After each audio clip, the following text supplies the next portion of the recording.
मैं बहुत शुक्रगुजार हूँ अपने कॉर्पोरेट बॉडीज का, जिसमें आईसीआईसीआई बैंक प्राइवेट लिमिटेड है, जिसमें आईसीआईसीआई फाउंडेशन जिन्होंने भी सपोर्ट किया है, एचसीएल फाउंडेशन जिन्होंने सपोर्ट किया है, और हाल में हमारे साथ gas authority of India limited जो एक नवरत्ना कंपनी है भारतवर्ष की पब्लिक सर्विस अंडरटेकिंग, तो अभी उन्होंने भी 2 बैचेस आगे बढ़ने का हमको सहारा दिया है, हमको प्रोत्साहित किया है। और मेरे ख्याल से अभी इतना ही मेरा कहना अच्छा रहेगा। So Gopal, again back to you. Thank you.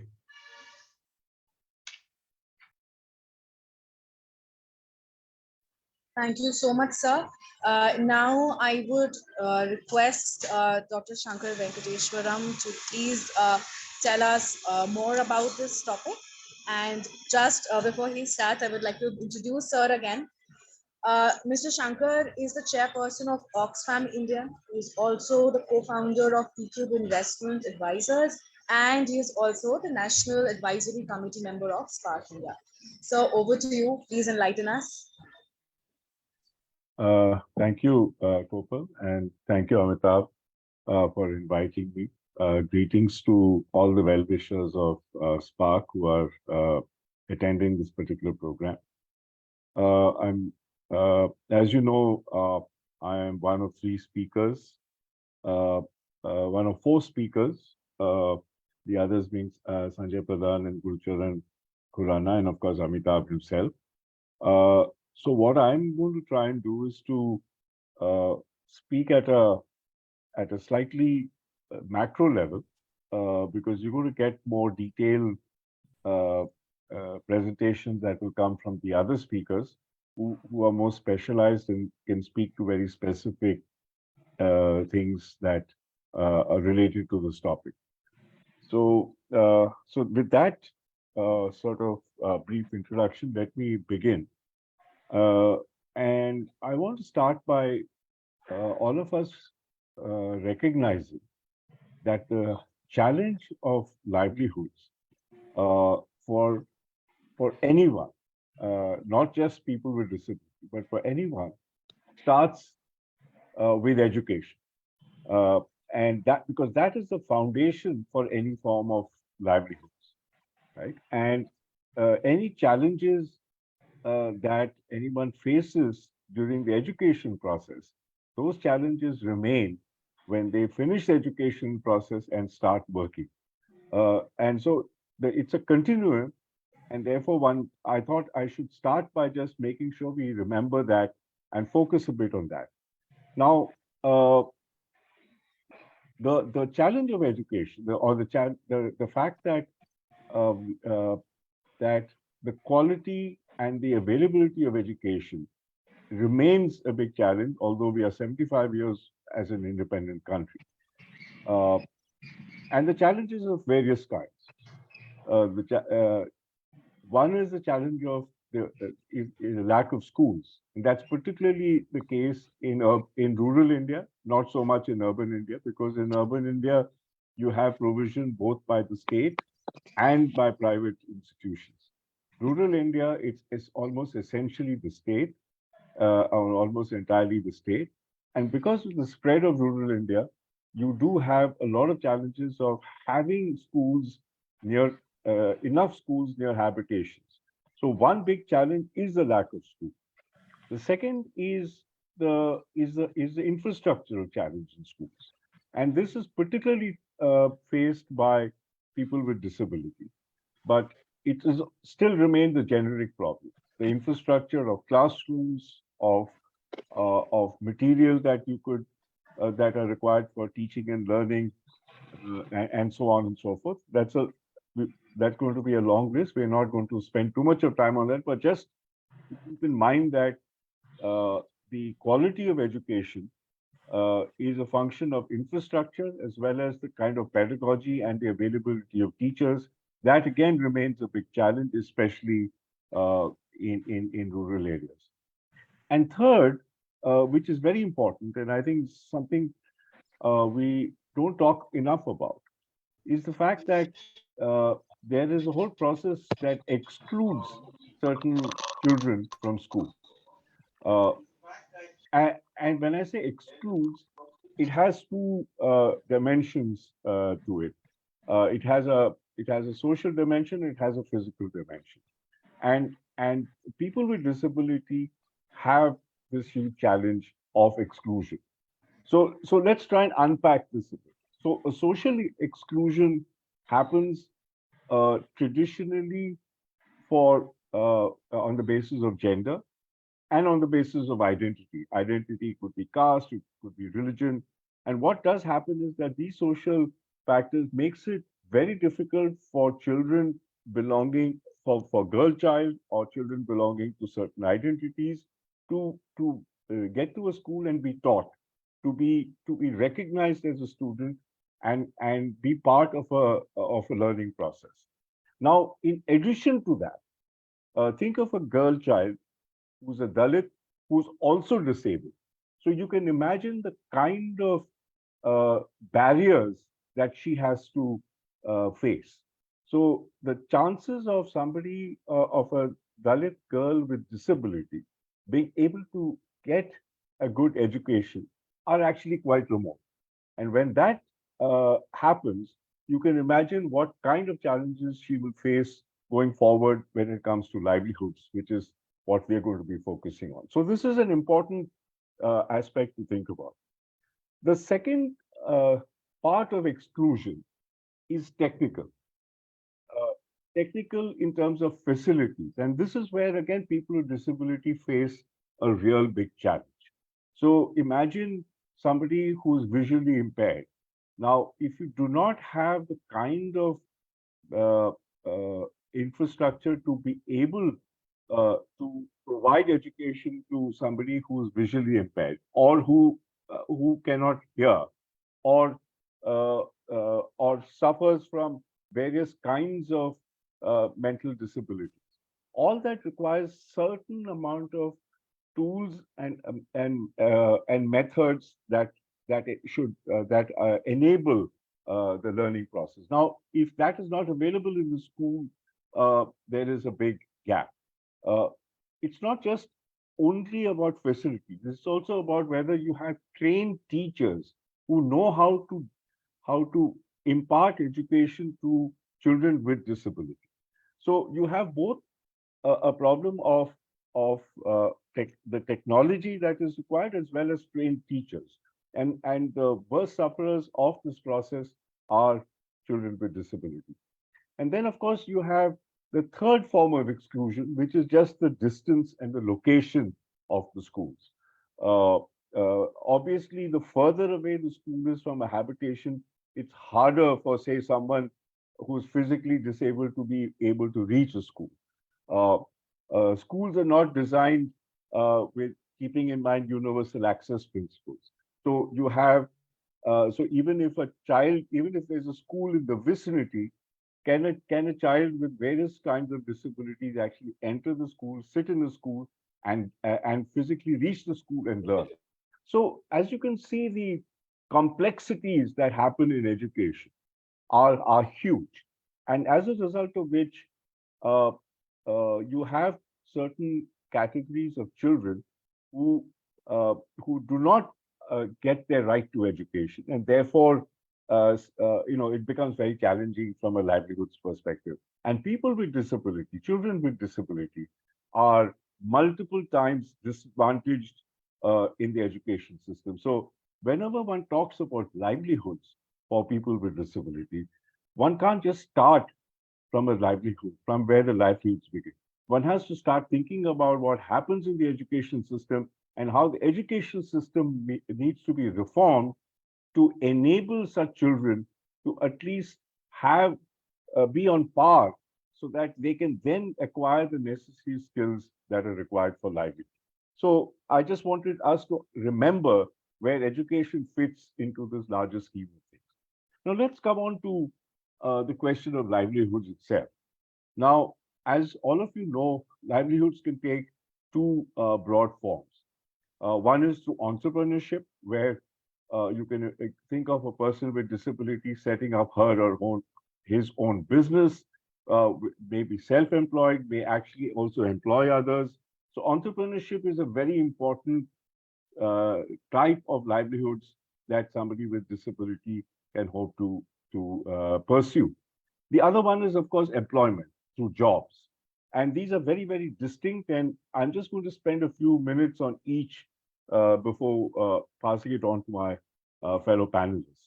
So let's talk about entrepreneurship. And Sanjay Pradhan is going to speak to it. He's the expert. So I'm not going to, uh, speak to what he's going to talk about, because he can talk about it in far greater detail. But just to mention and underline a few things relating to entrepreneurship when it comes to people with disability. The first thing is that entrepreneurship is an option both in urban and in rural contexts. And it is particularly important in a rural context, because in a rural context, jobs are not that easy to come by. There are not that many jobs around in a rural context. So the real solution lies in entrepreneurship. And so therefore, it's important to think of entrepreneurship as an livelihood option when you're dealing with children with disability or people with disability living in rural India. Now, moment to talk about entrepreneurship, and I'm sure Sanjay will speak to this in far more detail than I will. You require a range of skills. It's not just technical training that is required in a particular uh, livelihood, but it's also the business skills that are required, because ultimately you're going to run it as a business. So even if you're going to set up, let's say, for the sake of argument, something as basic as a mobile repair shop, it's not enough to know how to repair a mobile, but it's also important to know how to charge for your services, how to get customers to come there, what does service mean, a whole range of other skills that are business related. So when you're talking about enabling people with disability to pursue an entrepreneurial activity, the complexity is different, and the kind of skills that you need to impart are different. Uh, but again, the other interesting thing about entrepreneurship, as I mentioned earlier, it is really one of the big options if you're in rural India, but it is also possible and viable in urban. And one of the interesting opportunities that is becoming more and more possible is for such enterprises set up by people with disability to become part of the supply chain of larger companies. When I was in the Tata Group, this is something that we had tried to do. Many of the group companies would try and work on this and try and see how we could make enterprises set up with disadvantaged groups, where so people with disability, women, Dalits, Adivasis, how can they be part of value chains of companies? And so this is an opportunity that is important and important to pursue and to explore. Coming lastly to employment, and again here we have another speaker, Mr. Gurucharan Khurana, is going to speak to this in far greater detail. But just to again framework the employment opportunity, the jobs opportunity. One thing, as I said earlier, is this is largely an urban possibility. It's not something that you can pursue in a rural area. It's not that people don't pursue it. Yeah, there are, I know, many skilling programs for jobs that happen in a rural context, but that inevitably involves people migrating to an urban area. Now, a person with disability would find it very difficult to do that. So when we're talking about livelihoods for people with disability, we should think of employment really in an urban context rather than in a rural context. And there again, you have a whole range of skills. And I'm not going to talk much about it because this is something that is well known and well practiced. But just wanted to underline one thing. And one of the earliest uh, companies that employed people with disability on a reasonably large scale was Titan. Again, a Tata company, and it's a company that I know. And I remember, almost 20 years ago, speaking to a gentleman from Titan who was ex-HMT, then moved to Titan, called Mr. Amita, who was a great champion of providing employment opportunities for people with disability. And one of the things that I remember him telling me, and it stayed with me, is that when you're talking about providing opportunities for employment for people with disability, remember that it's not enough to only skill the person with disability, but you also have to create a lot of awareness amongst his colleagues who are going to be working with him. Because very often the challenge is not that the person with disability cannot do the work, but the people around him or her don't know how to work with such a person because it is not in their experience. They have never probably worked before with a person with disability. So they don't know what to say, how to help, how not to help, when to enable that person and empower that person to continue doing that work. So there are lots of challenges which co-workers also need to be trained. So when you're talking about employment, remember that we need to not just train the person with disability, but also the co-workers to ensure that there is a homogeneous team that sort of works. And of course, the other challenge, which I'm sure Amitabh would speak to, is having trained a person for a job, for employment. The key is how do you place the person, the placement services that come with that. And this is something SPARC does well, and I'm sure we're going to hear from Amitabh later on. So I'm going to end here by saying that that it is not an easy task when it comes to livelihoods for people with disability. But compared to, let's say, 15, 20 years ago, there is far more experience in how to do this. And we are all learning, and we have learned a lot of things about how to make this happen. And there is enough evidence to show that this is not something you do as a philanthropic activity. It makes sense. It makes business sense. The dignity of the person with disability is an important aspect, and all of them we know who once you give this opportunity, there is so much evidence to say both they are successful as well as their workplace is very successful. So it is something that we can look forward to, and it is something that every one of us must find ways to invest. So I'm going to stop there, and I really look forward to hearing from the co-panelists on these various aspects. So thank you very much for listening. With your immense experience, you have very, I should say, enlightened manner. You have drawn the sketch. Now the thing is, the education, as you rightly said, is a problem, and your Spark India is working on inclusive education. The system of education is again of paramount importance. If a person with disability is acquiring education, fine. Otherwise, the poverty, the living in the rural areas, they keep away from grabbing the opportunities for employment. So you have a vast experience of more than 2 to 3 decades in working in corporate, and you have been on the international bodies, international organizations where you provided the financial help to the organizations or to the persons with disabilities.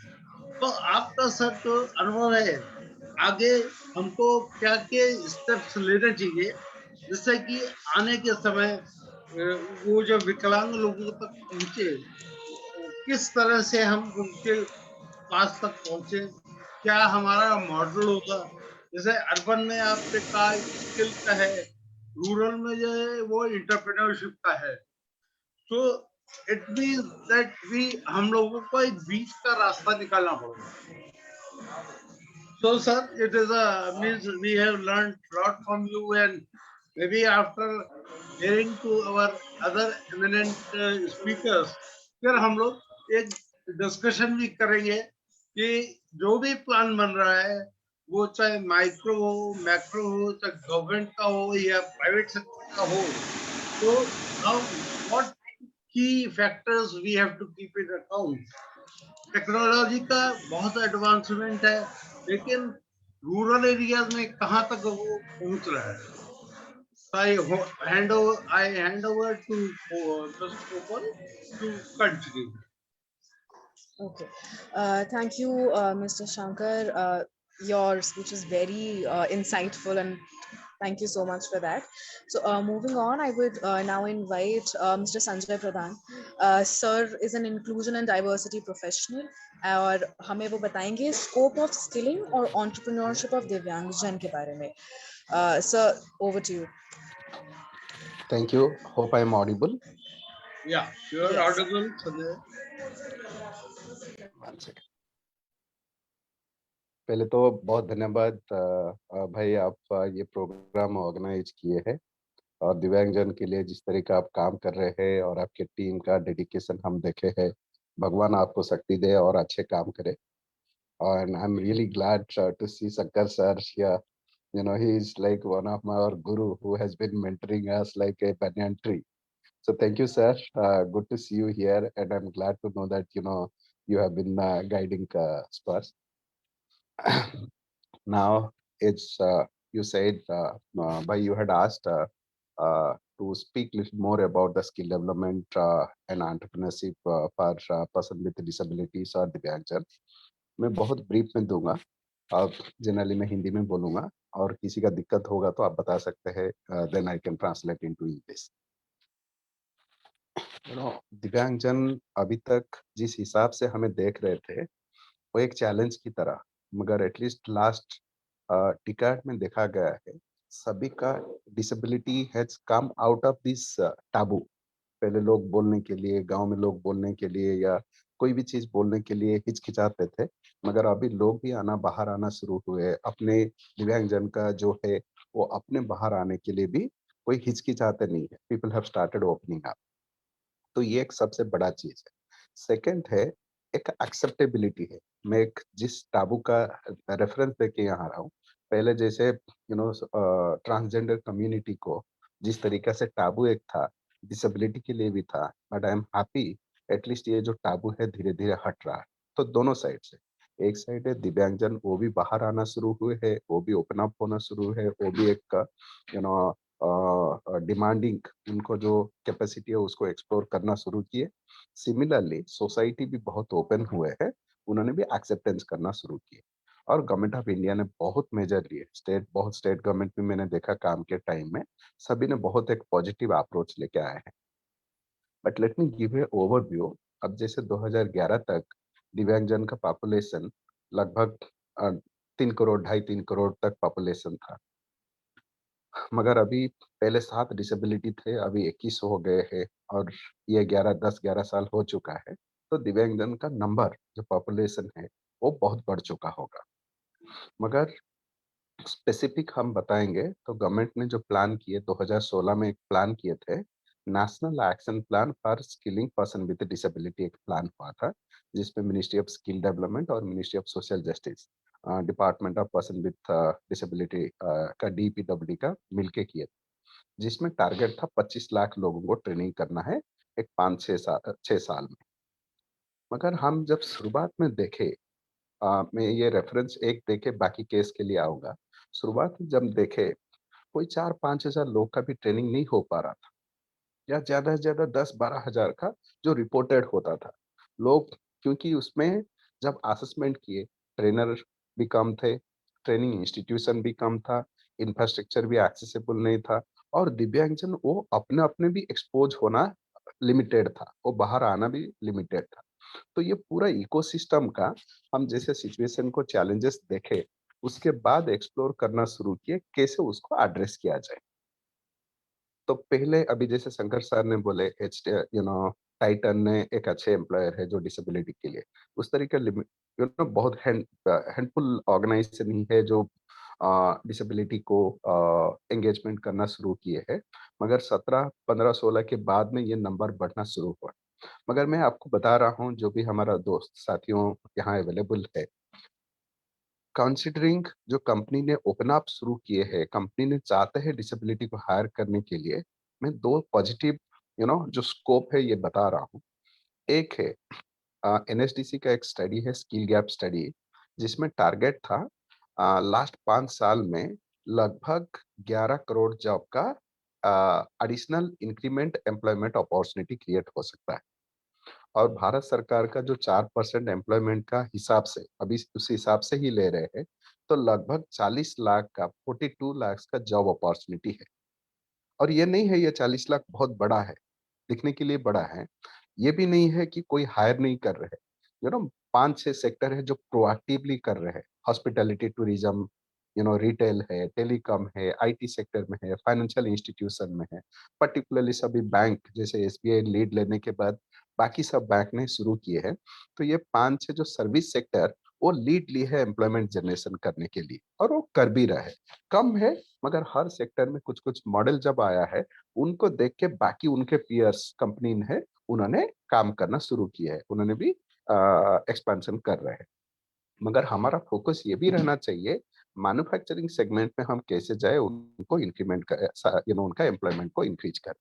जैसे food processing एक है, logistic एक पूरा sunrise sector है, growing area है, health care एक growing area है।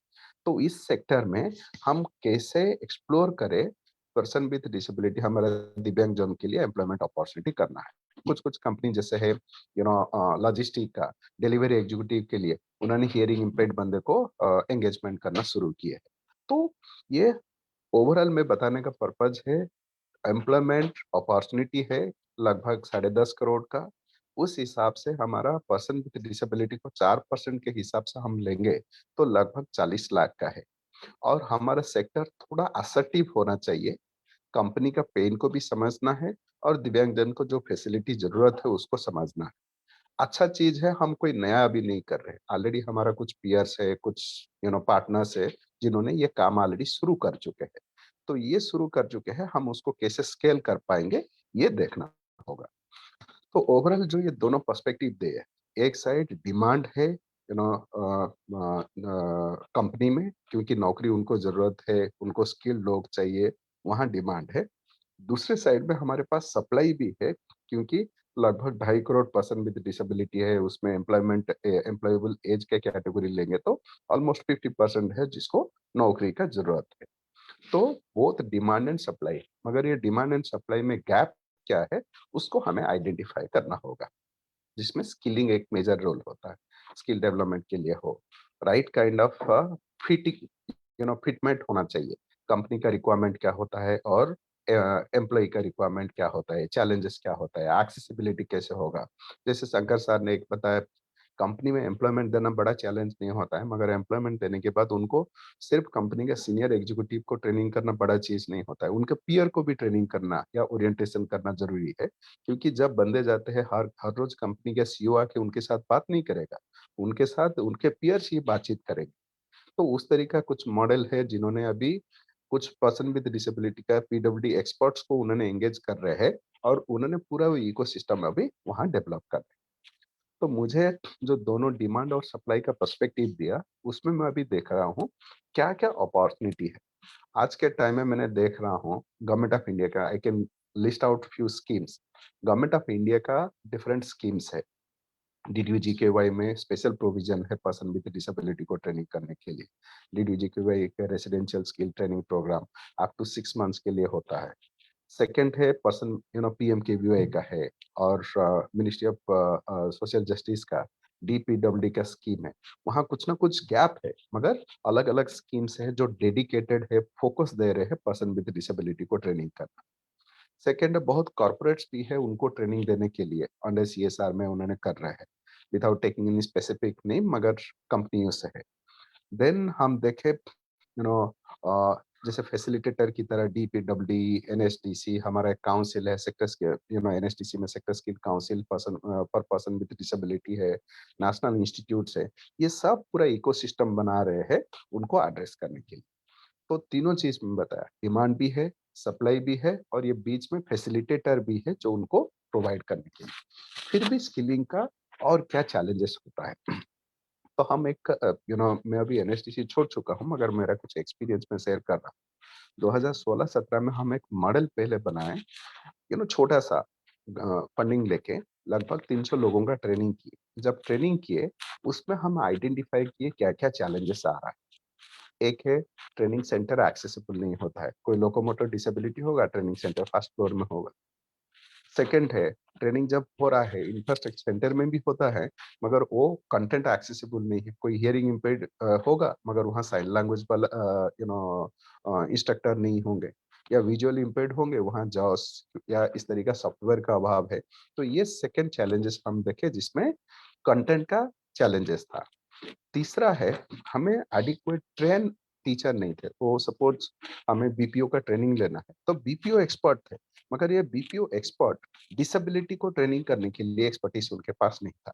तो ये सब चैलेंजेस जब हम एक्सप्लोर किए, देन हमारा एसीपीडब्ल्यूडी, एनएसडीसी, हम डिफरेंट कमिटी बना के उसके ऊपर हम ट्राई किए उसको कैसे एड्रेस करें। और उसमें एक मेजर चैलेंजेस आया, क्योंकि ये स्पेशल प्रोविजन आप जब ले रहे हैं, क्योंकि आपको एडिशनल टाइम चाहिए, एडिशनल ट्रेनर चाहिए, एडिशनल फिटमेंट करना होगा ट्रेनिंग सेंटर को तैयार करने के लिए, कंटेंट को तैयार करने के लिए। तो ज्यादातर एनजीओ ही, बहुत कम है जो एनजीओ ही स्किलिंग कर रहे थे डिसेबिलिटी को। लार्ज कॉर्पोरेट या जो कॉर्पोरेट ट्रेनिंग पार्टनर है, जो साल में 1 लाख 2 लाख 3 लाख तक ट्रेनिंग कर रहे हैं, वो पर्सन विद डिसेबिलिटी को नहीं आ रहे थे। तो हम सोचे छोटे छोटे या जो भी ट्रेनिंग पार्टनर, जिसको बड़े भी सोचते थे, वो ज्यादा से ज्यादा 1,000 ही साल में ट्रेनिंग कर पा रहे थे, मगर ये दूसरे साइड में हमारे बड़े ट्रेनिंग पार्टनर होते हैं जो कम से कम 2 लाख तक का ट्रेनिंग कर रहे थे। तो हमारा टारगेट था, जितना जो एनजीओ है उनको और कैसे स्केल करे, मगर सेम टाइम जो बड़े ट्रेनिंग पार्टनर है उन्होंने एटलीस्ट कैसे 2% 3% का ट्रेनिंग का टारगेट ले। तो ये हिसाब से जब हम पुश करना शुरू किए, तो सभी को साथ कंसल्ट करने के बाद ओवरऑल एक चीज आया, डिसेबिलिटी का स्किलिंग करना एक्सपेंसिव है। तो एक्सपेंसिव जब है, कौन उसका फंडिंग करेगा? तो I am happy to tell you, I think it's almost 3 years now, 3.5 years, एक कमिटी होता है गवर्नमेंट ऑफ इंडिया का, मिनिस्ट्री ऑफ स्किल डेवलपमेंट के अंडर, उसको बोलते हैं कॉमन नॉर्म्स। तो कॉमन नॉर्म्स होता है जहाँ स्किलिंग का फाइनेंस फिक्स होता है, पर आवर बेसिस में कितना गवर्नमेंट को फंडिंग करेंगे। तो वो कमिटी में ministry of social justice, NSDC का हमारा एक्सपर्ट्स रह के हमें एक प्रपोजल दिए हैं, ये बजट को हमें रिवाइज करना चाहिए। And I am happy and glad that former secretary जो थे chairman, they all where blindly accepted. जो भी सजेशन हम दिए थे, they didn't stop anything in the initial stage, क्योंकि हमें भी उस टाइम में पता नहीं था कितना होना चाहिए, मगर based on the quick research जो भी हम किए, सजेस्ट किए, तो उसमें 2-3 में मेजर चीज बता रहा हूँ।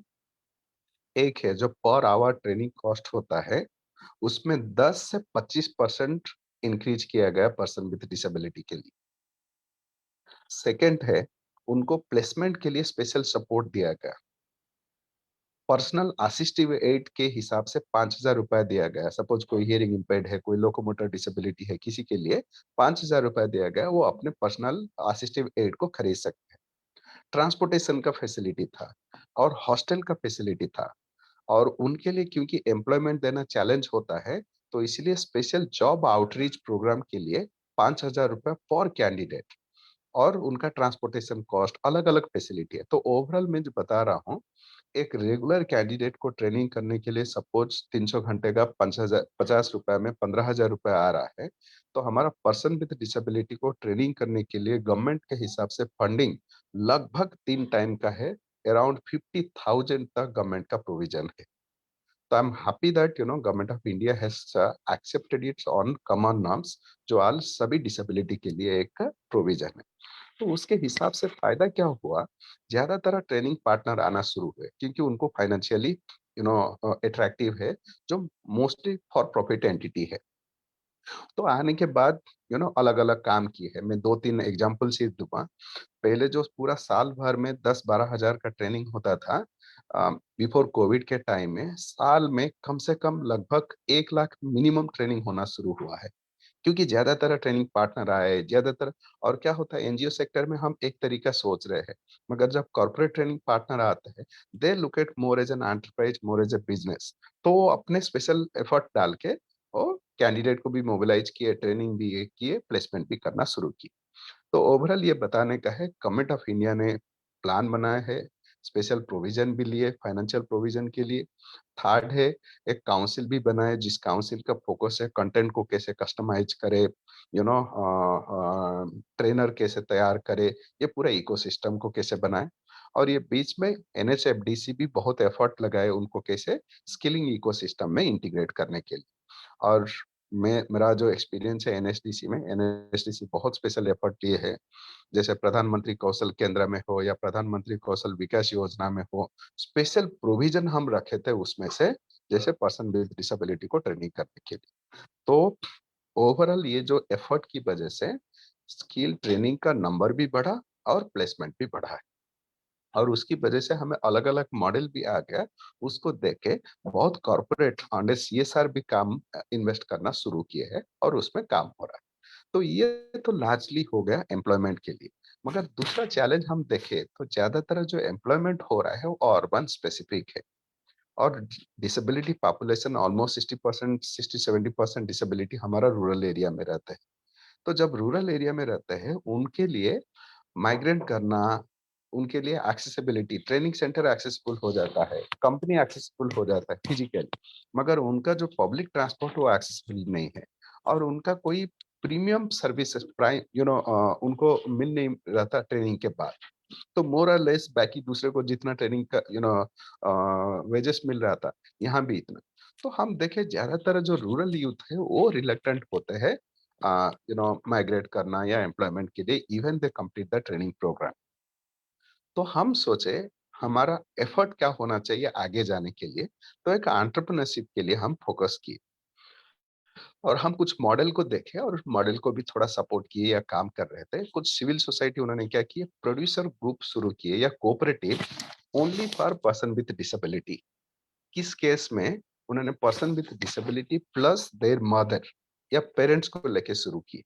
तो उस हिसाब से क्या हुआ, जॉइंट कोऑपरेटिव की तरह है। तो उस मॉडल एक रूरल एरिया में काम कर रहा है, मध्य प्रदेश में हो या कर्नाटका में हो। कर्नाटका में डेयरी है, मध्य प्रदेश में food related, agriculture related, dairy related कुछ कुछ काम शुरू हुआ है। मगर एक केस में हाईलाइट करूंगा, जो आई थिंक हमारा साथी आ नहीं पाए। एनएचडीसी के टाइम में हम एक इंस्टीट्यूशन क्रिएट किए, उनका नाम है आइडिया। इट्स कॉल्ड इंक्लूसिव दिव्यांगजन एंटरप्रेन्योर एसोसिएशन। जैसे शंकर सर का हम गाइडेंस लेना है, इंडिया में वुमेन एंटरप्रेन्योर्स एसोसिएशन है, सीआई है, फीकी है, डीकी है, जो दलित इंडियन चैम्बर ऑफ कॉमर्स है। तो उस तरीका हमें डिसेबिलिटी का भी एक इंडस्ट्री एसोसिएशन कैसे करें। आज हमारे पास बड़े नंबर नहीं होगा, आज हमारे पास कोई बिलियनरी नहीं होगा, आज हमारे पास कोई यूनिकॉर्न नहीं होंगे, कोई बात नहीं है। हमारे पास 5 lakh, 10 lakh, 20 lakh transaction annual turnover वाला कंपनी भी तो है, प्रोप्राइटरशिप भी है। उसको लेके हमें कैसे एक प्लेटफॉर्म बनाए जिसका टारगेट रहे एक पूरा ecosystem across this value chain, और पूरा इकोसिस्टम सपोर्ट करे एंटरप्रेन्योर को डेवलप करने के लिए, और प्राइमरली रूरल एरिया से। And I am happy to tell you, Idea has been extraordinarily doing their work. उन्होंने एंटरप्रेन्योरशिप का फोकस कर रहे हैं, पूरा वैल्यू चेन में उन्होंने ट्रेनिंग कर रहे हैं। एक है ट्रेनिंग तो दे रहे हैं, जिस सेक्टर में उन्होंने बिजनेस करना है उनको सीड फंड भी प्रोवाइड कर रहे हैं, सप्लाई चेन कहाँ होगा देख रहे हैं, मेंटरिंग का देख रहे हैं, मार्केटिंग भी कर रहे हैं। जैसे कोई टॉप इंस्टीट्यूट है आईआईटी आईआईएम्स का, ज्यादातर एंटरप्रेन्योर हम शायद देखते होंगे आईआईटी आईआईएम से, शंकर सर भी आईआईएम से है, मगर आप देखेंगे उसमें से कितना टका है जो सक्सेसफुल हो रहे हैं। 100 बंदे पास आउट होते हैं तो मे बी 2, 5, 10% बंदे होते हैं। They suppose to be the best of the minds, but still entrepreneurship होना चैलेंज है, मगर उनके लिए ऑप्शन है। रूरल एरिया में यूथ के लिए, दिव्यांगजन यूथ के लिए एंटरप्रेन्योरशिप, एंटरप्रेन्योर होना ये ऑप्शन नहीं है, it's only option for that, क्योंकि नौकरी मिलना तो मुश्किल है। तो इसीलिए सेल्फ एम्प्लॉयड या एंटरप्रेन्योरशिप ही होना है। तो ये एंटरप्रेन्योरशिप को बनाने के लिए दे हैव सेवरल चैलेंजेस है कि सोशल का चैलेंजेस है, उनका कॉन्फिडेंस लेवल लो है, मार्केट का भी चैलेंजेस है. Given this situation, I think there is a need to put effort to create the whole ecosystem और पूरा वैल्यू चेन में उनको सपोर्ट करना है. जैसे आइडिया का एक मॉडल है, ट्रेनिंग से शुरू करके supply chain, product development, marketing, seed fund and overall mentorship देने के लिए. और उसमें हम कोई एक्सपेक्ट नहीं करना है ओवरनाइट हमें फ्लिपकार्ट बन जाएगा या अमेजन तरीका इस तरीका कोई बड़े बन जाए. मैं देखा हूँ हमारा जैसे यूथ है दिव्यांग जन का, कोई एक छोटा गारमेंट शॉप शुरू कर लिए, कोई एक रिपेयरिंग शॉप शुरू कर लिए, क्योंकि गांव में जो चीज का जरूरत है वो चीज हमें करना होगा जिसमें उनको एंगेजमेंट मिल सकता है. और उनके पास जो मार्केट में स्कोप है, जो गैप है रूरल मार्केट में, तो उसको टारगेट कर. तो रूरल मार्केट को असेसमेंट करके आइडेंटिफाई करना है क्या गैप है. वो गैप को एड्रेस करने के लिए हमें इंटरेस्ट मैपिंग करना है रूरल दिव्यांग जन को जो इंटरेस्टेड होंगे. थर्ड में उनको अक्रॉस दिस वैल्यू चेन हम सपोज सपोर्ट करके दिए हैं, they are the best people. और उनका जो रिपेमेंट चांसेस है ना, it's nearly kind of a 90%. वो कभी नहीं चाहेंगे बाकी सभी दूसरे लोग की तरह हमें पैसा लेके भाग जाना है इस तरीका बैंक से या कोई फाइनेंशियल इंस्टीट्यूशन.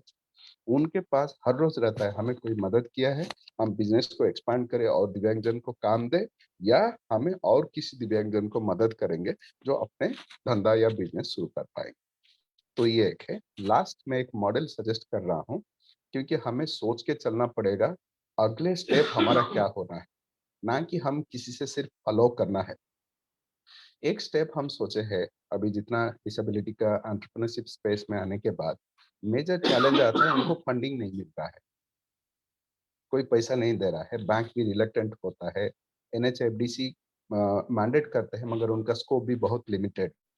तो हम एक कंसेप्ट सजेस्ट किए हैं आगे के लिए, दिव्यांग मीन्स दिव्यांग जनों का बैंक कैसे बन सकता है. आप सोचो 2.5 करोड़ हमारा दिव्यांग जन है, तो लगभग 1 करोड़ का पेंशन मिलता है. तो 1 करोड़ को महीने में 500 रुपए का, या किस स्टेट में 2000 तक भी हुआ है, मगर 1000 तक का एवरेज हम लिए है.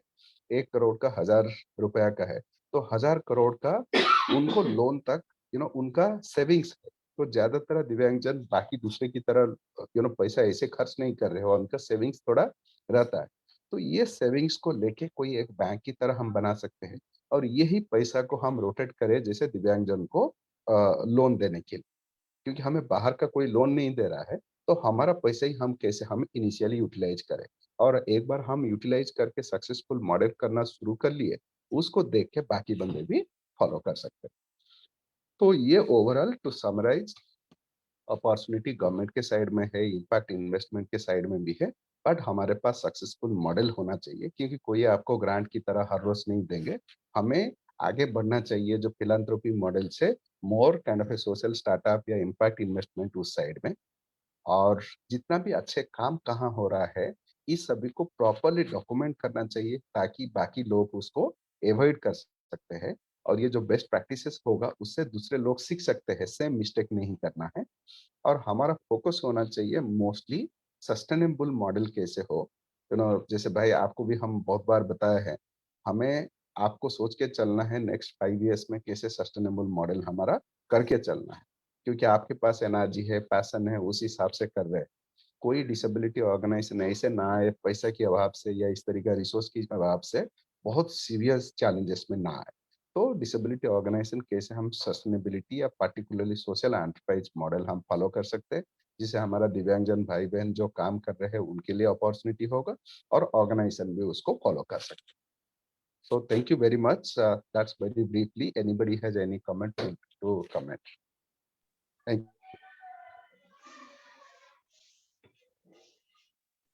you. You are a guiding torch, guiding light for us.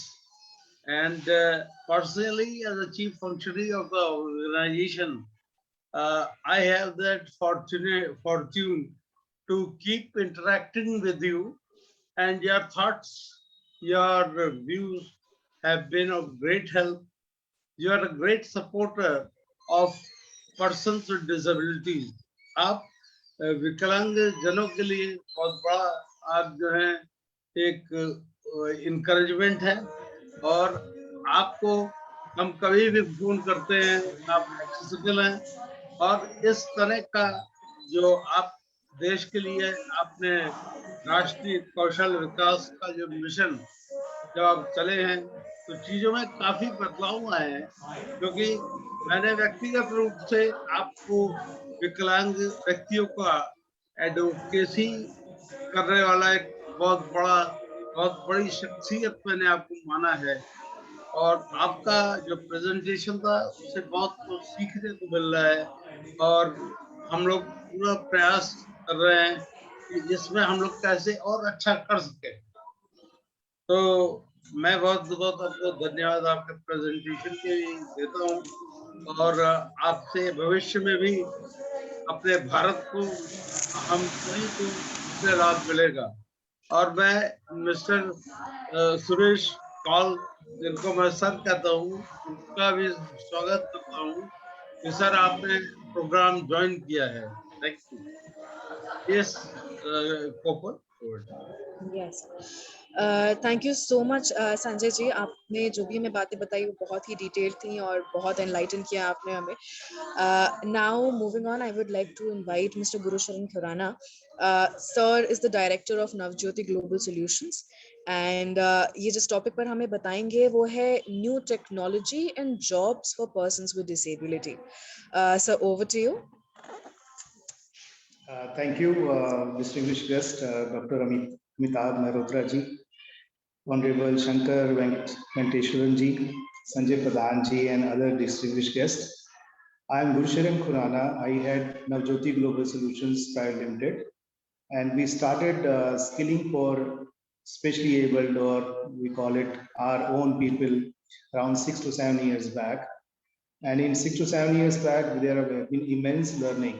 Every day there have been new learnings we've been getting, and we are trying to implement in our due course, in our training, in our placement, post-placement tracking, how to do the mobilization. So there have been a lot of learnings, and every day we are trying to connect with a lot of new companies, trying to find out new ventures for people. So uske upar I want to talk a little bit. Last week, we started drone pilot training for our SHI students. This is first of its kind of initiative. We as mentioned, we've been always trying to connect with new employers. So it happens that there was some employer whom I visited. They were into the drone manufacturing. So I connected with them. I said, we have SHI students. The training duration, when we train them, it might be a little bit more. The duration, instead of the normal person, they might take 1.5 times. But you will get the returns multiple times. So if you are investing 1.5, you will get 3 times more returns. So I tried convincing them, and then they offered me that, yes, let's go about it. And very recently, we have now going to employ close to, in India, we have 7,200 locations where this drone is going to be started for the Krishi Viman. It's the name of the Krishi Viman. With that, we're going to start. So it's a new job altogether. Till last week, I had no idea. Now there are new jobs in India for SHIs, for the drone pilot, around 7,000 jobs being created, and they are going to be deployed at the rural area. So ye jo Krishi Viman is the name, where the drones will be used for the agriculture. So we are looking for the jobs at the rural area as well. Now this is the kind of job which has created the rural area jobs, whereby villagers who would be using these drones, and within their village itself, they can be employed. The salary is also very decent. The number of hours they need to give, that is also limited. They can go for 2 hours, then they can take the break, then again they can go, they can do the pesticides in the farms, and then they can come back. It also has created the entrepreneurship for them. If in case after 1 year of working as a drone pilot, they will be given technical training as well. After 1 year, they want to own or want to take the drone on the rent, that also possibility being created. So they'll be able to earn close to 30 to 40,000 rupees in a month after 1 year of experience. With drone pilot, there is a drone assembly line also for the locomotives. They will be deployed as of now in Delhi NCR to start with, but gradually once the work is growing, then they can be extended pan-India basis. There are other job roles which we have worked upon is about the digital marketing. It has a huge potential. Who has just one hand, person who has just one hand, they can sit at home, don't have to go anywhere. They can do work on social media marketing, maybe on Facebook campaigns, or maybe we are talking about there are multiple search engine optimization. So that training has given us a lot of encouragement in terms of employing the Divyangjan, especially who are not able to move out of home. So for them, there are also a lot of other jobs which is being created to do with the blog writing. So there are a lot of jobs which is to do with today people are doing. If they are good in content writing, again sitting at home, they just have to write blogs. They'll be given very good amount. Content writing for the website development, again it is giving immense like people are able to earn 25,000 to even 50,000 rupees in a month depending on the how much potential the person has. Or the Vyangchan, we have been seeing there's another YouTube influencer. YouTube influencer is another job where people been hired. Now earlier for doing any marketing activities, we were hiring the film actors or any renowned personality. Today we are hiring YouTube influencers. These, with the help of YouTube influencer, the brand is spread across very fast because we know it's a digital India today. Everybody is available on the phone. So YouTube influencer are playing a very big game, very big role in terms of doing the marketing or the sales of any of the new product. Another product I would like to talk about is data mining.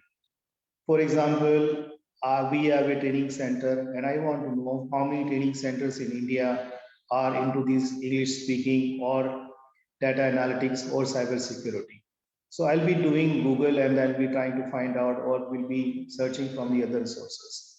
Now, this search or the data finding from the Google is called data mining. End of the day, they are the people who will fetch the data for me, will make my life easy. Basis, I'll be able to connect with them, will be able to talk to my concerned people, and would be able to grow the business. There are a lot of requirement for the full stack developer, which is now coming up, and there are certain I know some of the organizations who have already started working on this. Trainers are missing big time. For SHI, if in case I need to train, I don't get SHI trainers. I don't get locomotors. So visually impaired also, if there are trainers required. So there is all the job roles which I'm talking about is level 5 and above. It's about encouraging graduates and above, maybe even a postgraduate who are looking for becoming a full-time trainer. There's a huge potential around. We, for training SHI, speech and hearing impaired, there are 2 headcounts required for any training center. One is the trainer and the interpreter. If I get the trainer who is SHI, who will be certified by Secretary's Council, then I will be saving costs. Rather, I can pay more to SHI trainer than paying to 2 headcounts. So there is a huge potential around it. And we have been working on it. We have been proposing to the Secretary's Council and other wherever. Now you all are stakeholders where we have just suggested all these job roles. You might be doing all that, but from our perspective, thought of just highlighting it so that some way or the other it might help you. There are certain challenges also we face in terms of post-placement or during the placement, where I need some guidance or maybe some support from all the stakeholders who are here. The challenge is that when we do the placement, as of now, today, I don't see even a single percent there's a challenge with the placement. Wherever I or my team go and talk to the employer, they go sensitive. They, if we tell them that anything you want, any work you want, they can do it, they get convinced, they hire people. Then after hiring, what happens is that there are certain challenges in terms of the timing. If in case they need to go a little bit late or timings are odd, then we get some challenge there. Some way or the other, they have a comfort zone that I will be taken care. Our Divyangjan I'm talking about, that we have to sensitize. When we are sensitizing the employer, we are creating new jobs, we are sensitizing the government, we are sensitizing everybody, but then we have to also sensitize the Divyangjan. They should not be taking things for granted, they should be thinking very seriously. Somebody who been given the job, they should honor it, because after, at the time of giving the job, he was checked thoroughly, he accepted the offer, he joined the company. After joining, if in case some genuine challenges are there, we are here to help. But there is a sensitization program should also happen from all the stakeholders, also from the government, that the benefits you've been given as a Divyangjan may be withdrawn if in case you are going to take dual advantage of your, because it shouldn't happen that, I feel end of the day today, some of the Divyangjan are taking the maybe benefit of being Divyang. So they said we will be taking you for granted. So that shouldn't happen. So I'm sharing my little pain area where why I'm sharing it, because we have started with this slogan when we started this training with Divyangjan. We had a slogan called Har Dukan or Har Sansthan Ek Divyang. Har Sansthan Ek Divyang is a slogan which we are working on, and that can only be achieved once we employ them. They also take it for seriously. See what happens. There are people who goes really emotional when we meet with the employer. They go get into the tears, and they really give the job then and there. But after the job, post, when we go and ask them, they said there are this challenge, that challenge. So we sensitize them, we really sensitize them, but then retention is somewhere which we need to work upon. Our aim is that, when we start the training, we be given a target to place 70%. As in, why 70%? Why not all 100%? So we do the mobilization in such a way that people, we check with them, we build them hard. Hey, are you looking for the job? Now, as a training partner, we really suffer a lot. Our 30% kitty go, we are not able to get it, just because people who,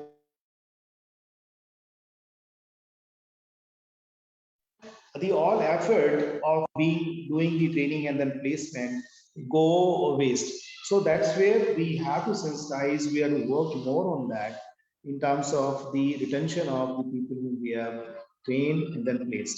So whenever we are aside, we are definitely taking certain steps, but we also need support from the government, from you stakeholders. You're very senior people into this industry, and we have to work together, that how do we work on it, so that our efforts, which the effort started from first, we convincing Sandeep Bajamji was mentioning that they made the roadmap for our Divyangjan, and roadmap is for entrepreneurship, for self-employment, to the employment, plus getting the funding from the government. All that effort go waste if end of the day the people don't get into the employment mode for almost 2 years or 3 years. So then we see them sitting at home, and then we ask them, why don't you do it? We want the salary of X amount. So even though we are giving the salary of 15,000 to start with, to most of the, depending on the potential, but still there is a drop. So I am emphasizing more on this because it's really a pain area, because if you need to see the success, if you have planted a tree and if you are not able to see it's growing, then it's really painful. So these are the certain points which I want to highlight, and more than happy and welcome for any kind of suggestions you have. I've been there, and thank you for listening me patiently. Looking forward. Thank you. Thank you. आपको बहुत बहुत धन्यवाद खुराना जी। और आपका जो project है, it is a very unique kind of program, और इसको हम लोग चलाने में बहुत कामयाब हो गए जब हम इस पे और इसका प्रचार भी करें और दूसरे लोकेशंस पर भी इसको रन करें. So now I hand over to Opal for further. Okay. Thank you so much, Mr. Khurana, for your enlightening words. Now, for the last part, I would request Dr. Amitabh to please tell us about Spark India's development and placement program, the skill development and placement program. Thank you. Slide.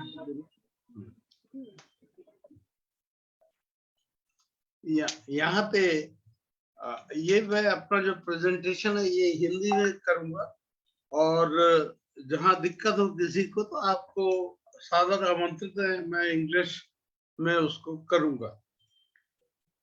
हम लोग यहाँ पे जो आज मैं अपना presentation कर रहा हूँ वो जो हम लोगों ने अपना जो हम प्रोग्राम रन कर रहे हैं उसका क्या फॉर्मेट है और हम जो है किन चीजों को हो सकता है क्योंकि सीनियर लोग हैं यहाँ पे तो लेकिन कुछ जो ग्राउंड रियलिटीज हैं जिसको हम नकार नहीं सकते हैं जिसको हमें देखना और समझना जरूरी है.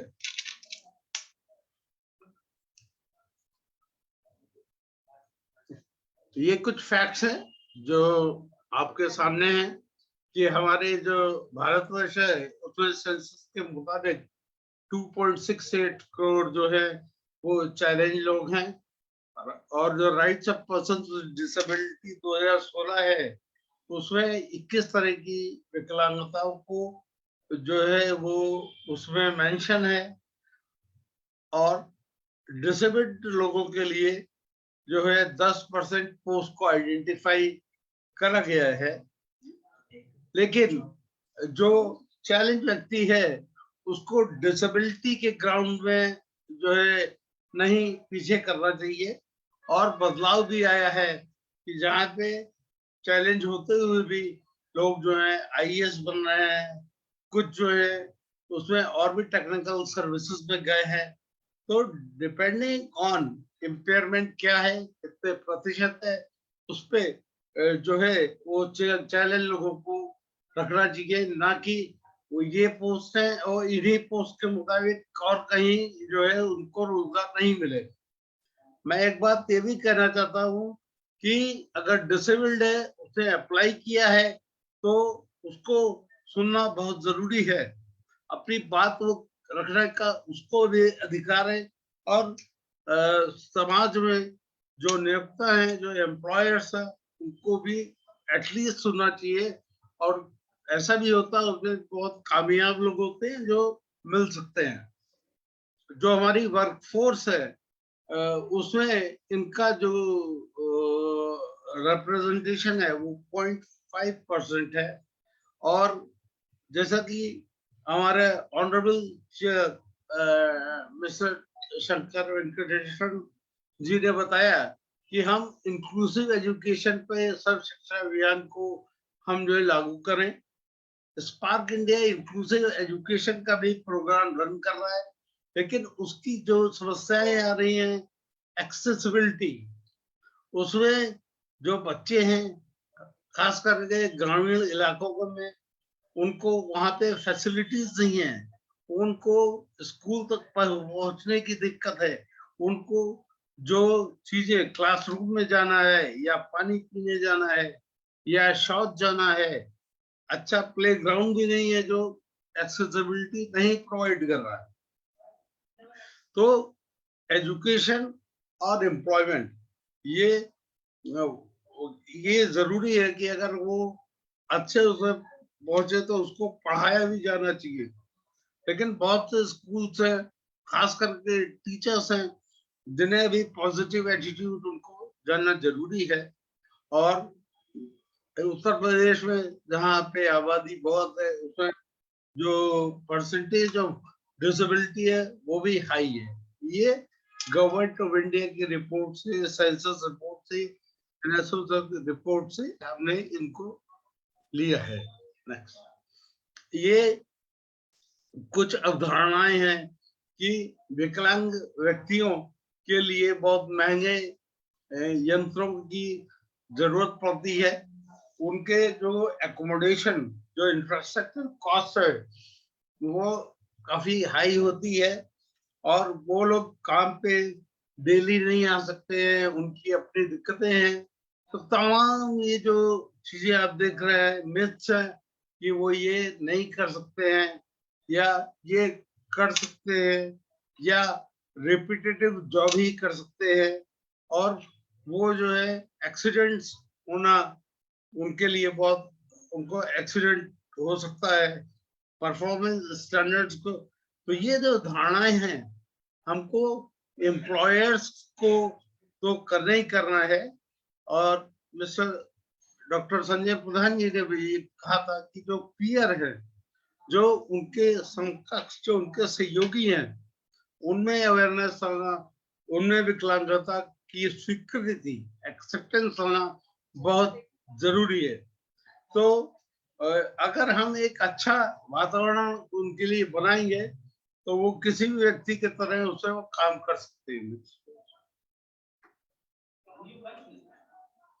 ये बेनिफिट्स हैं और इसी पे हम लोगों को काम करना है। उनकी छवि को जो है वो जो एम्प्लॉयर्स हैं उनके सामने लाना है कि वो लॉयल है, रिलायबल है और वो ज्यादा मेहनत करेंगे, उनका रिटेंशन रेट ज्यादा होता है, उनके डाइवर्जन्स कम होते हैं और वो कंपनी के लिए, कॉर्पोरेट के लिए बहुत बहुत उनके लिए जो है आसान है, अच्छे से वो योगदान दे सकते हैं। और उसमें जब वो मेहनत करेंगे तो बाद में बढ़ाएगा और हम डाइवर्सिटी के भी कॉन्सेप्ट को लेके चलेंगे और पॉजिटिव वर्क एनवायरनमेंट क्रिएट होगा, जिससे कंपनी को भी जो है उससे लाभान्वित होंगे। तो जरूरी है कि स्किल डेवलपमेंट और जो प्लेसमेंट प्रोग्राम है इनको हम कैसे लेके चलेंगे और सम्मान उन्हें मिले, वो डिग्निटी से अपने काम को वो करें, उनको पहचाना जाए, उनका जो कॉन्फिडेंस लेवल है वो भी हाई होगा और उनको भी सिक्योरिटी होगी, address job security of youth with disability. Spark India जो प्रोग्राम चलाता है वो रेजिडेंशियल प्रोग्राम है और ये हमारा 3 महीने एक बैच चलता है, जिसमें हमारे यूथ 18 से 35 वर्ष के होते हैं और कम से कम 10th पास हो। Next please. ये हमारे की फीचर्स है जिसमें हम नॉन टेक्निकल स्किल्स में और टेक्निकल स्किल्स में काम कर रहे हैं। सॉफ्ट और life skills, English communication, personality development, self confidence, ethics और कम्युनिकेशन, इसमें हमारा जोर है। और अभी जो मार्केट अवेलेबल है वो बीपीओ है और वहां पे हमारे कॉर्पोरेट हैं जो बराबर कैंडिडेट्स को ले रहे हैं और कैंडिडेट्स जो पर्सन्स विद डिसेबिलिटीज है, मेन या वीमेन, वो ज्वाइन कर रहे हैं। ये हमारे मेन फीचर्स है प्रोग्राम के, जहाँ पे हम इंग्लिश स्पीकिंग है और सॉफ्ट और लाइफ स्किल्स है, पर्सनालिटी डेवलपमेंट है, इस पे अधिक जोर दे रहे हैं। टेक्निकल स्किल्स बेस्ड अभी बीपीओ, क्योंकि कोरोना काल में हो जाने से बीपीओ में जॉब ज्यादा अवेलेबल है और कॉर्पोरेट अब स्वयं हम लोगों को फोन करते हैं कि भाई अमिताभ जी कितने कैंडिडेट अवेलेबल हैं जिनको हम ले सके। खुद उनके फोन अब आना शुरू हो गए हैं और जो हमारे पार्टिसिपेंट्स, जो हमारे पर्सन विद डिसेबिलिटीज है, उनका भी इंटरव्यू होता है और एप्टीट्यूड और नॉलेज टेस्ट होने के बाद ही उनको जॉब मिलता है। और training of trainers and orientation program faculty and students ये बराबर हमारा चलता रहता है, जो कंटिन्यूस प्रोसेस। और जो कैरिकुलम है वो मिक्स है, क्लासरूम बेस्ड लेक्चर्स है। हमारे कॉर्पोरेट के कुछ अधिकारीगण वो अपने आप आते हैं और बताते हुए खुशी हो रही कि हमारे साथ जो टाटा प्रो एंगेज के ऑफिशियल्स हैं वो भी जुड़े हुए हैं, और टीसीएस ने गत वर्षों में उनको जो है मॉक इंटरव्यूज प्रोवाइड किया है, और हमारी जो सीआईआई के साथ बात चल रही है, आईआईए के साथ, इंडियन इंडस्ट्रियल एसोसिएशन के साथ बातचीत हो रही है, उसमें हम जो है उनके रिक्वायरमेंट को भी ध्यान रखते हुए और आने वाले समय में वो उन पर्टिकुलर उन इंडस्ट्री के मुताबिक, उन कॉर्पोरेट के मुताबिक हम उनके लिए ट्रेनिंग भी करने के लिए तैयार हैं, जिससे कि उनका योगदान और अच्छा हो सके। और ये जो ट्रेनिंग प्रोग्राम है, ये हम लोग इसमें उनका पूरा असेसमेंट करते रहते हैं, परफॉर्मेंस ट्रैक करते हैं, और पोस्ट एम्प्लॉयमेंट भी हम जो है उनको ट्रेस करते हैं, उनका परफॉर्मेंस कैसा है। और पोस्ट एम्प्लॉयमेंट के लिए हम स्पेशली खास तौर से वहां पे विजिट करके उनके एम्प्लॉयर जो या इंचार्ज या सुपरवाइजर, उससे ही बात करते हैं कि अगर कोई दिक्कत हो रही है, और अगर हमारा पोस्ट एम्प्लॉयमेंट जो कॉर्पोरेट और पीयर ग्रुप्स है उनके साथ जो है अच्छा अगर बातचीत होती है, तो उससे डिसेबल्ड व्यक्तियों के रिटेंशन की और आगे काम करने में आसानी होती है। नेक्स्ट।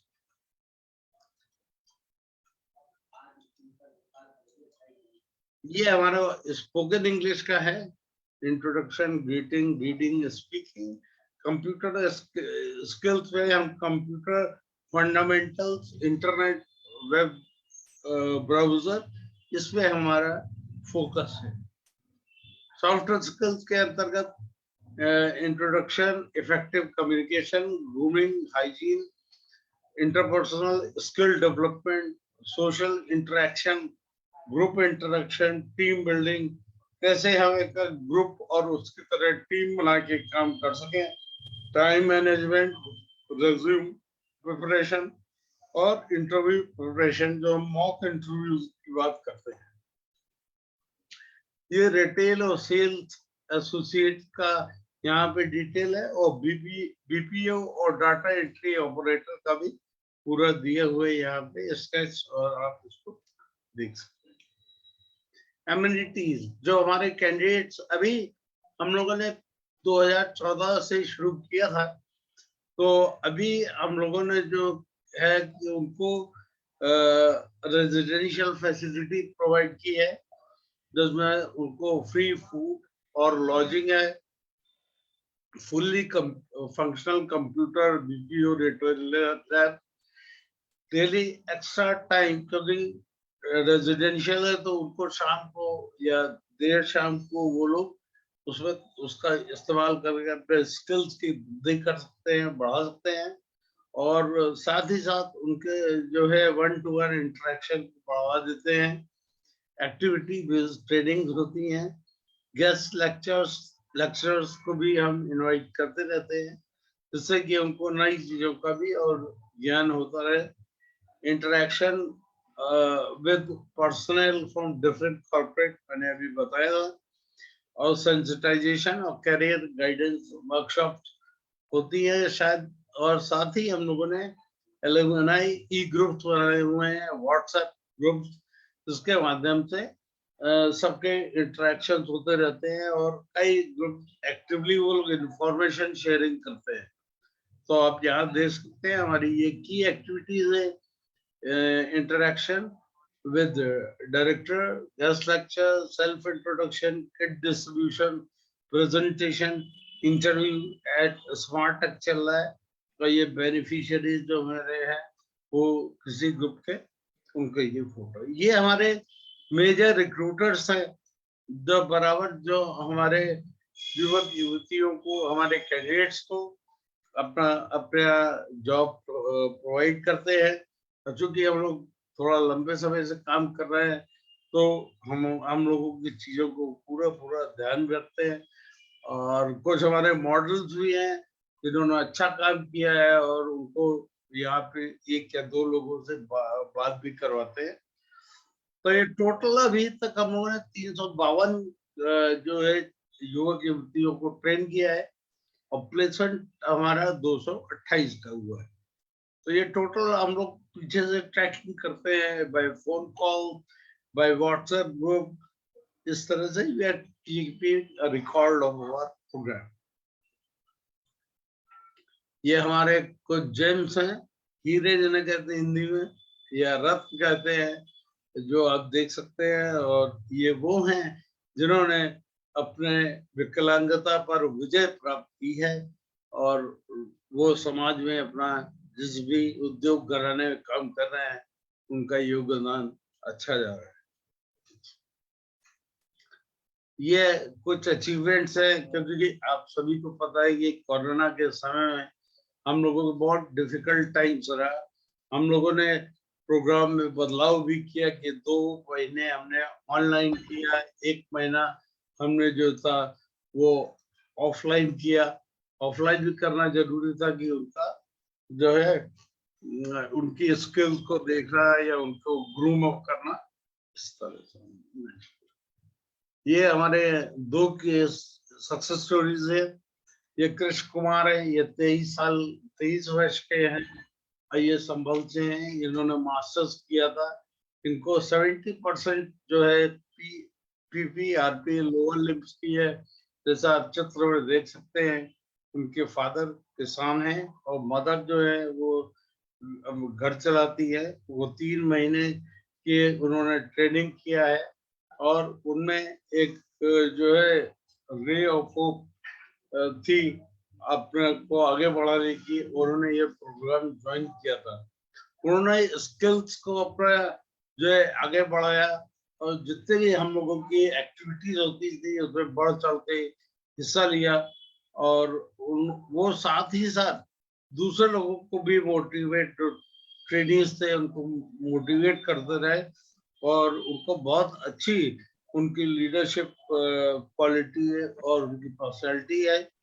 और ट्रेनिंग प्रोग्राम कमेंसमेंट के पहले जो था उनको जो है वो बिग बाजार में ट्रेनिंग के उपरांत उनको बिग बाजार में एज अ टीम मेंबर की तरह जो चुना गया और उन्होंने अपनी मेहनत से उनको अवार्ड भी मिला, cashier of the month award eight big बाजार।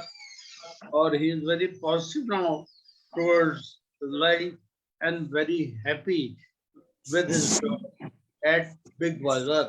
तो next ये मीना सोनी है जो कि 21 वर्षीय है, सीतापुर के रहने वाली है। इनको 40% जो है वो लोअर लिम्ब डिसेबिलिटी है और इनकी जो फैमिली है वो उसके फाइनेंशियल स्थिति ठीक नहीं है।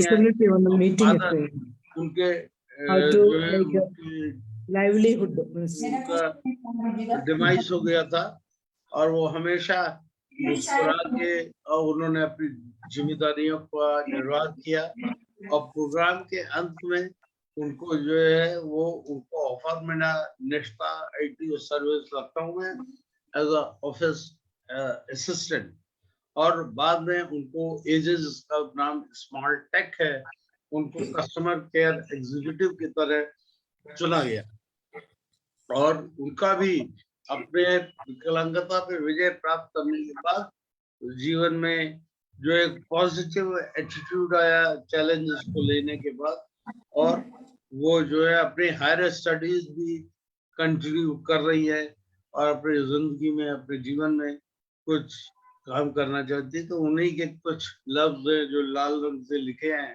I'm thankful to SPARC-India and all the trainers who supported me and guided me during the training.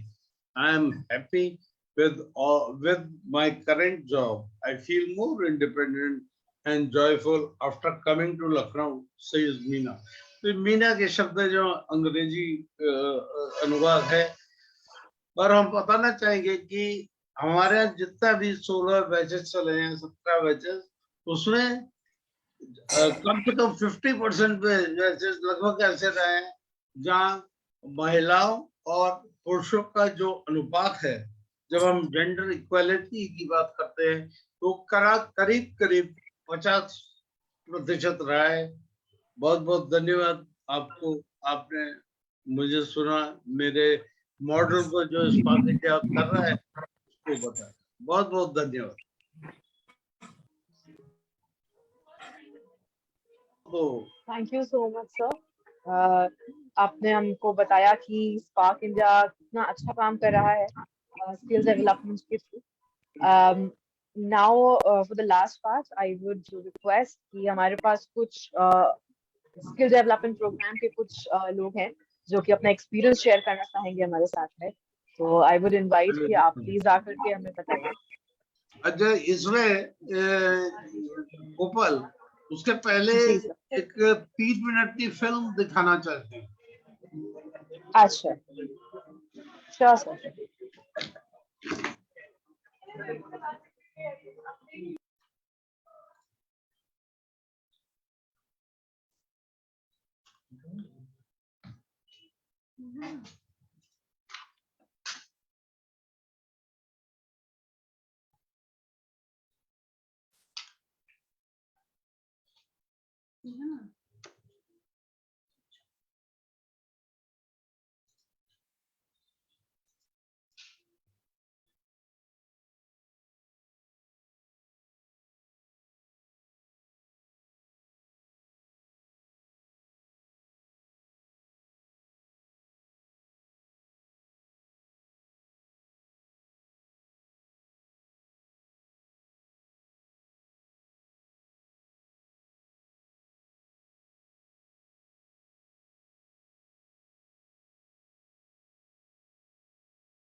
वो जो मकान था मेरा मुकाम से दूर, रास्तों को मंजिलों से मिला दिया।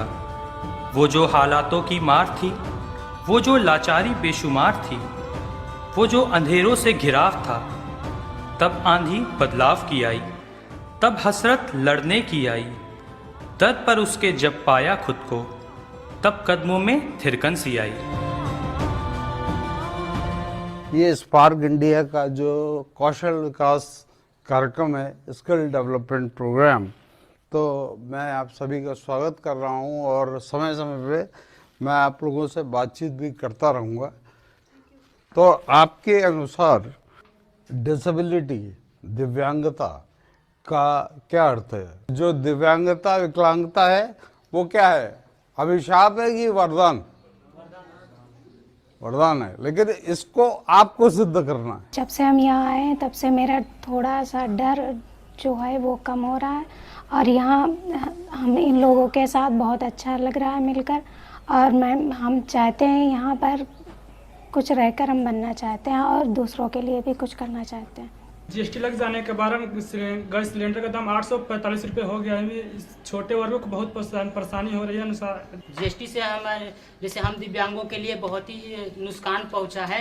जैसे कि एक ब्रेल और ब्रेलर होता है, तो ब्रेलर पे 18% का टैक्स लग रहा है और ब्रेल पेपर पे 12% का टैक्स लग रहा है। हम लोग जो है ज़्यादातर बीपीओ को टारगेट करते हैं इन बच्चों को प्लेस करने के लिए, नहीं तो रिटेल सेगमेंट को जो है हम लोग टारगेट करते हैं इन बच्चों को प्लेस करने के लिए। दोस्तों, बड़े वाले कोलगेट के साथ एक छोटा वाला कोलगेट मुफ्त। दोनों ही जगह में जो है इन लोग की सॉफ्ट स्किल्स का बहुत ज़्यादा जो है वो ध्यान रखा जाएगा।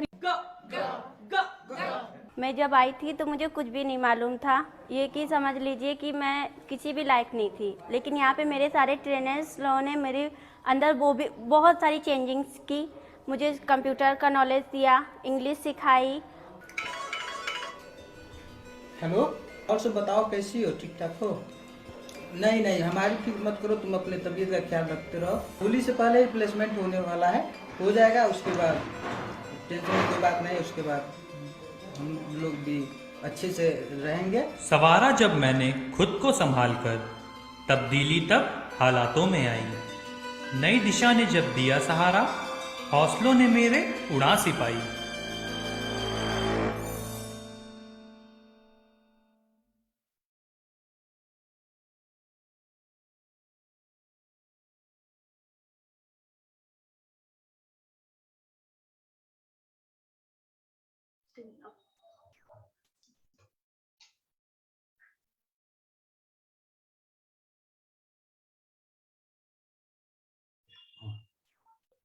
क्या नाम? So I would thank you so much, sir, for that film. Very enlightening. I will now request you to please share their experiences with us of being a part of the skill development program. I think Amit Vajpayee is there. Amit Dwivedi. तो वो भी हमारा trainee था. तो अमित जो है वो आपके साथ आपको अपने अनुभव बताएंगे. Yeah, thank you Amitabh sir.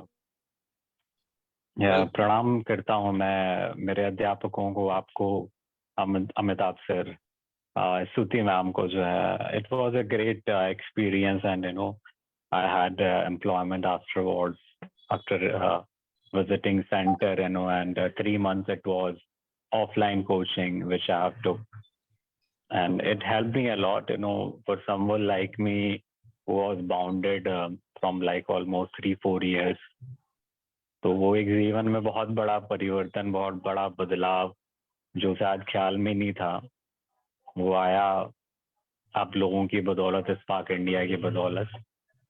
क्योंकि जब आप होम बाउंड होते हैं तो आप कई बारी डिप्रेशन में जाते हैं, चीज़ें आपके लिए उतनी इजी नहीं रहती हैं जितनी शायद अगर आप नॉर्मल होते, और if you could have walk in a like very easily manner, so it would have been like changing for you. But it was a great experience. I had got employment in Zomato. Currently I'm working with 18,000 CTC. So it was all because of Spark India. मेरे अध्यापक सुनील जी थे, sir Amitabh sir का बड़ा मार्गदर्शन रहा through out इस journey में जो है. तो मैं बहुत ही आभारी हूँ, प्रणाम करता हूँ स्पार्क इंडिया को, अमिताभ सर को, मेरे अध्यापकों को. मैं बहुत शुक्रगुजार हूँ as a being of part Spark India.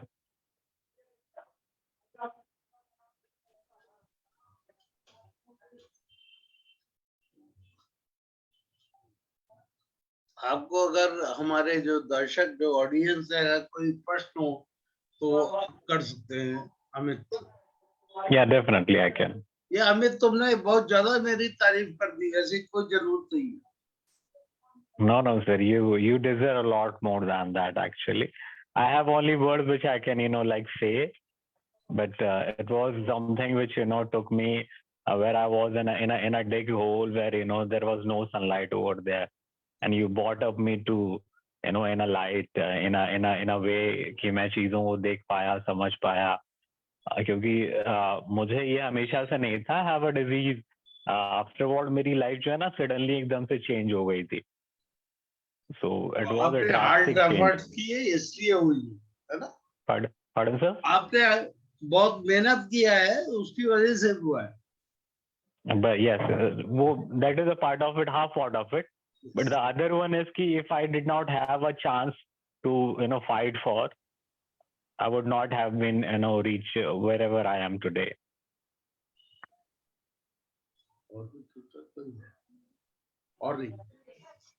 So Gopal, only Amit has joined. We have asked 2 beneficiaries because network issue is also there and some other problem. So now we can move towards the winding up. Sir, with your due permission, or Mr. Shankar Venkateshwar sir, I think. No, bilkul. I think it's been a very fulfilling and enlightening program. We heard from so many speakers and a lot of depth in what they said. So, I think we picked up a lot. It'd be very hard to summarize it, so I'm not even going to summarize it. So I think we could certainly come to a closure. So, Gopal, if you could just close the session today with thanks to everyone. Thanks, sir. हमारे एक board member हैं sir, वो हमारे national advisory committee की भी है, mister Chandraveer Singh sir, और जो टाटा का सर, उनका भी काफी काम कर रहे हैं. तो मैं सर से एक रिक्वेस्ट करूंगा as my honourable board member and national advisory committee member of Spark India कि अगर सर आप कुछ अपने व्यू को रखना चाहते हैं। Amitabh, thank you very much I have really I have learned a lot in this today's program, and I must compliment our team for doing such a good job. There are a lot of things have been said, and I think best thing there to move forward. So I'll work with you to see that we can achieve more such cases in the future. All the best to you, Amitabh, and thanks to everybody. Thank you. So, Gopal, you can something, then I will give a vote of thanks. मैं धन्यवाद खुद ज्ञापित करूंगा। आपको कुछ कहना है इसमें? You can say, तब मैं करता हूँ। Sure, sir. So I would first like to thank all of our speakers. Shankar sir, thank you so much. And Mr. Sanjay and Mr. Gurusharan and Amitabh sir, thank you so much for all the points that you have raised. I think बहुत सारे important और बहुत ही enlightening points raise किए गए हैं. बहुत detail में हमने बहुत सारी चीजें जानी, and I'm so glad कि हम इस event को इतने अच्छे से कर पाए. Hoping कि इस तरह की और भी opportunities आएंगी where we can all connect and discuss more on these subjects. So thank you so much, all of you, for joining, and all the guests who joined and stayed with us for so long and heard everything we had to say. So thank you, all of you. And Amitabh sir, you can I'll just take 2 minutes and quickly I will finish. मैं प्रथम उसपे अपने honourable national advisory committee member, board member mister Shankar Venkateshwar sir, he is always trying to add value to the program. और जब sir से मैंने request किया तो उन्होंने कहा कि अमिताभ, मैं स्पार्क इंडिया की वैल्यू एडिशन में जो पूरा सहयोग दूंगा, और सर विद यू हम लोगों को बहुत कॉन्फिडेंस है कि आपका जो बहुत अनुभव है बहुत सालों का, उसमें हम चैलेंज लोगों के लिए सोसाइटी में क्या कर सकते हैं, अच्छे बुरे बड़े संस्थानों में जहां आप अप्रोच करें, तो अभी तो सबसे पहले हमें अवेयरनेस चलानी है। लोग समझते नहीं है। ये देखा गया है कि ज्यादातर जो सेंसिटिव लोग नहीं है वो बाहर भागते हैं। जो काम होता है वो उनको या तो पेंशन या उपकरण दे देने से ही केवल उनका आगे नहीं वो बढ़ सकते हैं, जब तक तो उनको किसी तरह की ट्रेनिंग ना दी जाए। मुझे खुद ही अपनी जो इम्पेयरमेंट है, जो चैलेंज है, उसको कैसे फेस करना पड़ा। मेरे लिए नौकरी लेना, एक बार मेरे फादर मेरे 12th स्टैंडर्ड में प्रिंसिपल के पास पहुंचे तो प्रिंसिपल ने कहा कि आपका बेटा क्या कर सकता है, वो तो लिख ही नहीं पाएगा। My father is very genius, he said कि don't worry, he will not write, he will only sign the checks, and वही मैं बैठा हुआ कर रहा हूँ। तो सर बहुत बहुत धन्यवाद, आपने इतना पूरा टाइम दिया हमें, और आपकी गाइडेंस में स्पार्क इंडिया इसमें बहुत कुछ करना चाहती है। आपसे हमें बहुत सीखना है। हमारे साथ में मिस्टर संजय प्रधान हैं, उनको मैं बहुत धन्यवाद देता हूँ, और हमारे में उनका मजाक चलता है, वो छोटे भाई हम बड़े भाई, और हम लोगों का कुछ भी बात होती है अर्ली मॉर्निंग में। तो मैं आपका संजय भाई बहुत बहुत धन्यवाद देता हूँ कि आप हमारे साथ हैं, और आपके साथ जो है काम करने में बहुत अच्छा लगता है। साथ में हमारे साथ खुराना जी थे, और खुराना जी का मैं उनको भी धन्यवाद करना चाहता हूँ क्योंकि उनका काम एक फर्क है, एक हटके है। तो जो चैलेंज लोगों के लिए मॉडल पूरा जो डिस्कशन हुआ उससे यही निकल के आया कि रूरल में एंटरप्रेन्योरशिप, अर्बन में स्किल डेवलपमेंट। लेकिन ये डिपेंड करता है कि कौन व्यक्ति किस चीज को चुनता है। हम अगर गांव से बाहर जाते हैं तो हमें अपने गांव के लिए भी उतनी जिम्मेदारी रहती है, हमें शहर में जरूरत और जिम्मेदारी है। तो खुराना साहब का बहुत बहुत धन्यवाद। और आगे हम लोग इस नेटवर्क को और मजबूत करना चाहते हैं, जिससे कि हम चैलेंज लोगों के लिए बहुत कुछ कर पाए। और अमित द्विवेदी ने अपना एक्सपीरियंस शेयर किया। मैं फिर कहना चाहूंगा, स्पार्क ने कोई ऐसी बड़ी बात नहीं कर दी, ये तो आपके ऊपर वाले की कृपा थी। It was all the blessings of God कि जिसने आपको आगे बढ़ाया, आगे सोचने का मौका दिया, और आज आप अपने पैरों पे खड़े हैं। बहुत बहुत धन्यवाद। कोपल, मैं हो सकता है आपको धन्यवाद देना भूल जाऊं, तो पहले मैं आपको धन्यवाद दे दूं for your good presentation and you are a part of Spark India team. साथ ही हमारी जो Thank you so much. Doctor Stuti, mister Sunil, mister Santosh, mister Shubham, mister Rahul Anand, और कोई अनुराग, और साथ हमारे LRC से अमित हैं, और यहाँ mister Ram Babu and mister Rajesh हैं। क्योंकि अभी स्टाफ का मैं तो मैं सबका नाम ले सकता हूँ, तो तहे दिल से मैं सबका स्वागत करता हूँ, सबको धन्यवाद देता हूँ कि आप लोगों ने जो है मिल के जो है स्पार्क इंडिया टीम ने इस चीज को ऑर्गेनाइज किया। और अंत में हमारे बोर्ड मेंबर इस समय हमारे श्री चंद्रवीर सिंह सर हैं, और वो जो है मेरे ख्याल से संस्था के लिए प्रपोजल्स के लिए वो ज्यादा काम करते हैं, हम कम करते हैं। तो कहने का मतलब है कि सर जो है इस उम्र में भी जो उनकी ऊर्जा है, जो स्फूर्ति है, जो एक पैशन है, आदत पड़ गई है सबसे, अगर 2-3 दिन बात नहीं होती है तो खराब लगता है, लेकिन सबका एक कंट्रीब्यूशन रहता है एक प्रोग्राम को चलाने में, एक कार्यक्रम को प्रस्तुत करने में। तो I thank you all once again sincerely and wind up the session. Thank you very much.